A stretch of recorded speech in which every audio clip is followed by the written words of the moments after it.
Okay, we're done with that problem. Let's go to the next problem. Atwood's again, favorite. So, okay, Atwood's forever and ever. Consider two masses MA and MB that are connected by a massless rope that passes through a pulley of moment of inertia I. They are then released from rest if MA is greater than MB, so it means that MA will fall down. Determine the acceleration of the bodies and the tensions TA and TB of the string. Now, kung naalala nyo, nung lecture 13, if I remember correctly, ang nangyayari, yung rope, originally, you have an Atwood's machine, right? The rope originally just slides into the pulley. So hindi natin kina-consider yung pulley sa system. But now, let us assume that this pulley is now rotating. Umiikot yung pulley. In that case, dapat may cause for this pulley to rotate. And it turns out na dapat yung tension exerted on B and yung tension exerted on A magkaiba. You'll see that why when we solve the problem. Okay? Sige. So I'll just show you the solution to this problem.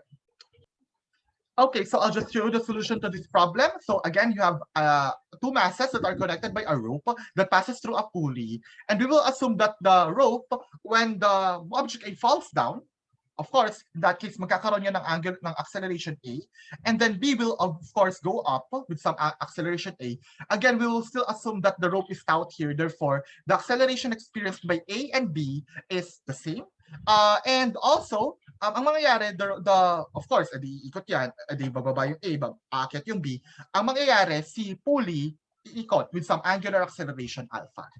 Okay, so the question now is what is the tension exerted on the masses and what is the acceleration of these masses, which is again related to the angular acceleration of the rope, because we will assume that the non-slip condition is true for this system. So first we will draw a free body diagram, an extended free body diagram, but for MA and MB we will still treat them as particles, hence enough na yung free body diagram sa kanila. So for MA, we just draw a free body diagram. So, anong mga forces na nag-act dyan? So, the forces that are acting on MA are the following. Ano yung mga forces na nag-act? Ano yung mga forces na nag-act kay MA?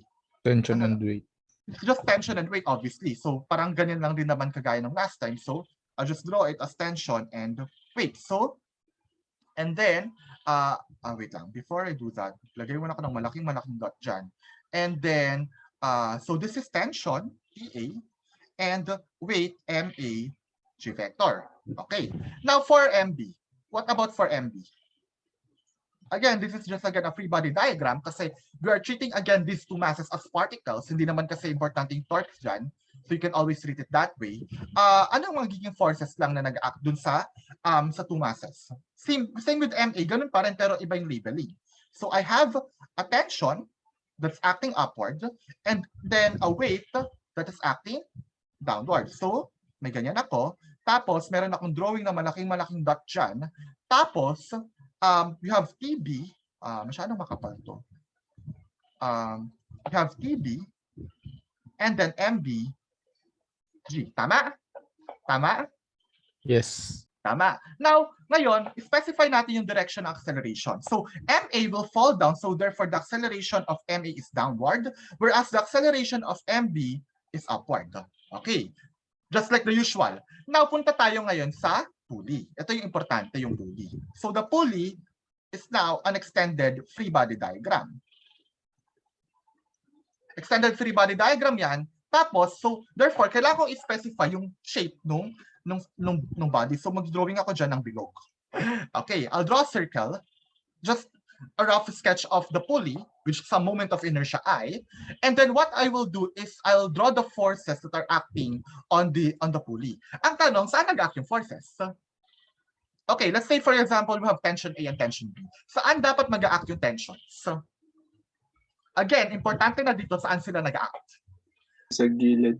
Yes, tama. Dapat mag-act sila sa edge. So for example, for TA, so this is TB, and this is TA. Okay? So, ang mangyayari dyan, I'll just label it as, so importante na sa edge sila mag-act. So, this is TB and TA. Now, there are other forces. Like, for example, pwede natin i-drawing din yung normal force exerted by the pivot. So, like for example, meron akong pivot dyan. Hindi ko siya magitna. Ayan, dyan na lang.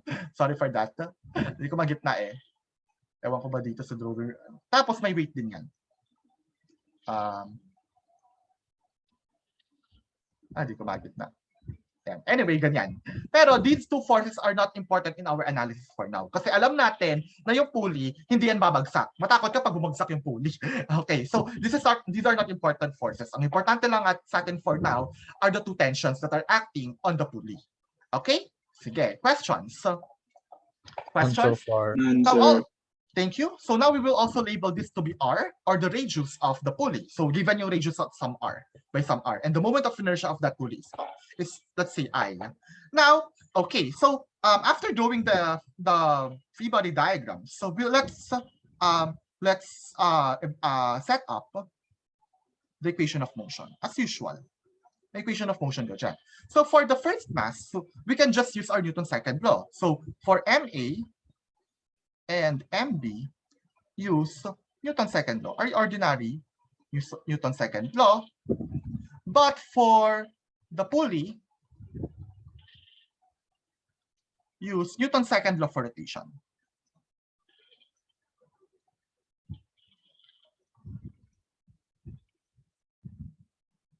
Okay, now so we have summation of forces acting on Y for the first object is just for mass E is just equal to what? This is again the direction.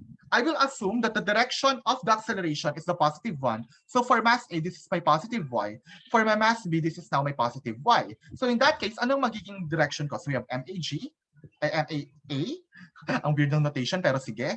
So we have MAG minus TA. Okay? Now, for the summation of forces acting on Y for object B, this is simply what? The MBG, which is just equal to TB minus MBG. Nothing new there. Ano lang yan? Kagaya ng ginagawa natin sa Newton's laws. Nagbago lang yung T. Now, what about for the pulley? For the pulley, we will use Newton's second law for rotation. So we have summation of torques will give you the moment of inertia times the angular acceleration of the pulley, but this is now equal to what? I will assume that the direction of the angular acceleration is in this one, kasi nga, yung MA yung babagsak eh. So, MA yung babagsak, therefore, it's the direction of alpha that's important here. Now, ano mangyayari? So, the direction of alpha is positive, it's negative K hat, medyo weird yun, pero sige. R times TA is what? Into the paper, same with the parallel with alpha. So positive to sa notation natin. So we have an R times TA. But what is the sign of the angle between them? So this is my lever arm. Ito yung lever arm ko. Ano nga yun yung magiging angle between them? Ano yan? What is this angle here? Sir, 90. Yes, it's 90 degrees. Therefore, this is simply R. So 1 na lang yan. RTA. Now, ang mangyayari, R, TB, out of the paper, opposite the direction of my angular acceleration. Therefore, it should be negative in our notation. So minus R TB. So this is equation 3. Okay? Same. Kasi ano to? Perpendicular din to. So 90 degrees. So hindi mo na kailangan ilagay yung sign ng 90 degrees dyan. Okay? So we have 3 equations now. Question? Sir, bakit po MBG, sir? Sir, bakit hindi MBA? Sorry. Oo nga. Thank you. This should be MBA. Tama, tama. Oo nga. Ayan, nagkakamali ako. Sorry, typo yon. Okay. Now, pansinin nyo, ano yung mga unknowns natin? I have TA as a known, TB as a known, A is also unknown, alpha is also unknown. So, meron kang 4 na variables. Pero, ilan lang yung meron kang equations? 3.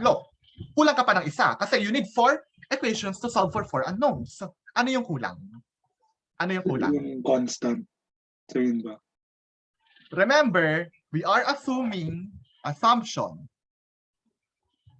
The rope does not slip on the pulley.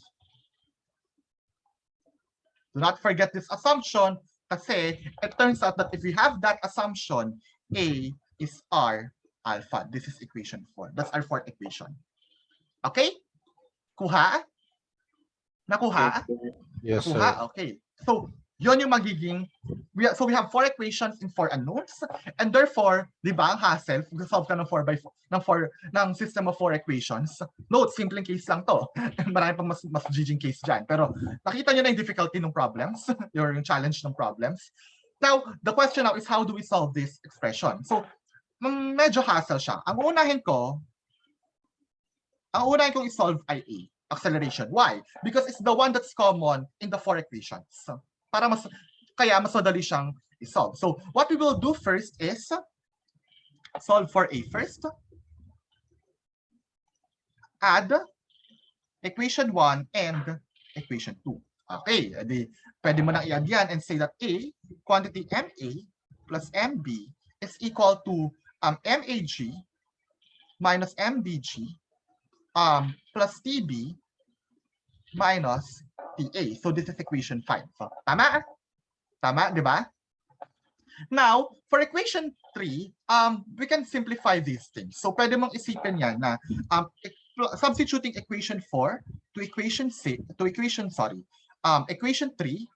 and solving for TA minus TB, we have what? Ano mangyayari?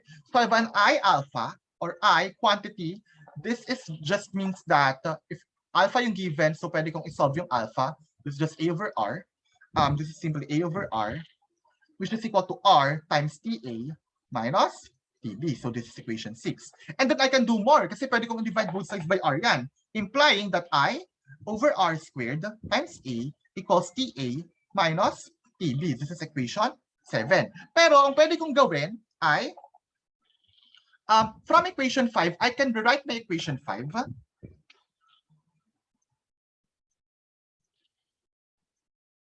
as this. A quantity MA plus MB equals the quantity G times MA minus MB plus minus, ang gagawin ko, tatanggalin itong expression na to, labas ko yung negative sa kanila, and then I have a TA minus TB. So this is equation 8. Pero pansinin mo, di ba T8 minus TB rin to? Tapos TA minus TB rin to. Di ba? So I can substitute now my equation 7 to equation 8. So substituting equation 7 to equation 8, we have an A quantity MA plus MB equals G quantity MA minus MB minus an I over R squared. This is equation 9 times, yan, wait lang, parang kulang to. Kulang ng A. Yan. And then I can transfer this to the other side of the expression and say that I have an A quantity MA plus MB plus I over R squared equals G quantity MA minus MB. Okay, so this is equation 10. And hence, I have obtained, therefore, the acceleration of the system is simply G quantity MA minus MB all over MA plus MB plus I over R squared. Kung napansin nyo rito, so this is our boxed equation, equation 11. Kung napansin nyo dito, meron ng effect yung mismong rigid body sa angular acceleration, or I should say, sa linear acceleration ng system. May effect na yung pagiging rigid body ng rigid body. Kasi kung di yan rigid body, wala yung I na yan, and you get our usual Atwood's machine relationship for the acceleration. Diba? Nakuha? So that is the acceleration of the system. Now, what about the tensions? The tensions, of course, what you can do here, so you have 4 equations, di ba? Equations 1 to 4, pwede mong isolve yan. Pero, mas madali na lang, dito, mas madali na mag-substitute. Kasi, kaysa ulitin mo yung process, i-substitute mo na lang yung A dun sa expressions for equations 1 and 2. Like, for example, to solve for TA,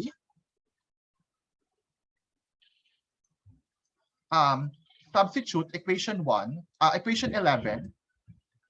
to equation 1. And in that case, ang lalabas sa kanya ay, ano mangyayari? So, we know that, ano ulit yung equation 1? Sulat ulit natin ha. Ito, copyhin ko na lang. So, copy ko to. And, paste ko dito. Yan. So, I have an MAA equals MAG minus TA. And, I know already my A, implying that TA is simply what? This is MA quantity G minus A. Of course, kung medyo mabait yung instructor, may pwede mo nang isulat na ganyan yan where A is given by equation 11. Pero isulat na rin natin siya. So in that case, I have a TA. So this implies that TA equals MA G multiplied by 1 minus MA minus MB all over MA plus MB plus I over r squared. And when you simplify it, ang lalabas sa kanya ay hindi ko na isa-solve to ng sobrang daming algebra kasi medyo mahaba. It turns out that this is just equal to paki-show na lang ito.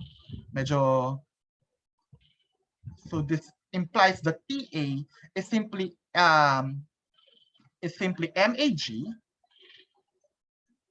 multiplied by 2MB plus I over R squared all over MA plus MB plus I over R squared. That is our expression for TA. Nakuha? Yan.